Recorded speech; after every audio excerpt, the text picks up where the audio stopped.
आज आपण इडली बनवताना अशी एक टिप बघणार आहे, जी थंडीमध्ये इडलीचं पीठ जरी तुमचं ओव्हरफुल होऊन आंबलं नाही, फर्मेंटेशन झालं नाही, तरी इडली मात्र तुमची हलकी-फुलकी, जाळीदार नक्की होणार आहे. ह्या टिप जर तुम्ही वापरल्या तर. डाळ तांदळाचं प्रमाण कसं घ्यायचं आहे? 3 वाट्या तांदूळ घ्यायचे आहे. रेशनचं तांदूळ घेतलेलं आहे. 1 वाटी सफेद उडदाची डाळ, 1 चमचा मेथीचे दाणे आणि 1 वाटी पोहे घ्यायचे. स्वच्छ धुवून घ्यायचे. 5-6 तास हे भिजायला ठेवायचे. 5-6 तासानंतर वाटताना त्यामध्ये आपल्याला 2 चमचे साखर घालायची. साखरेमुळे तुमची इडली मऊ लुसलुशीत होणार आहे.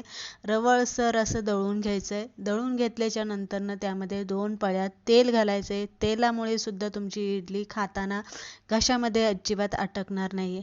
साधारणतः 10 ते 12 तास हे पीठ आपल्याला फर्मेंटेशन करायला ठेवायचं आहे. पीठ तितकंसं आंबलं नसलं तरी छानपैकी बऱ्यापैकी ते थंडीच्या दिवसामध्ये आंबलेलं आहे. त्यानंतरनं इडली बनवायला घ्यायची आहे.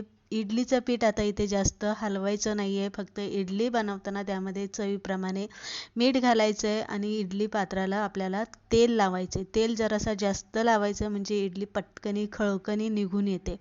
पाण्याला उकळी आलेली इडलीच्या भांड्यामध्ये इडली पात्र ठेवून घ्यायचं आणि साधारणतः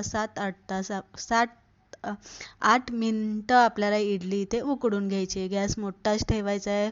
7-8 मिनिटानंतर 2 मिनिटं आपल्याला तशीच वाफेवरती इडली झाकून ठेवायची आणि त्यानंतर इडली काढून घ्यायची. बघू शकता इडली हलकी झालेली आहे, जाळी पडलेली आहे, पांढरं शुभ्र झालेली आहे. अगदी उत्तम अशी आपली ही इडली होती. कधी कधी काय होतं, थंडीच्या दिवसात पीठ फर्मेंटेशन झालं नाही तर हे 2 स्टेप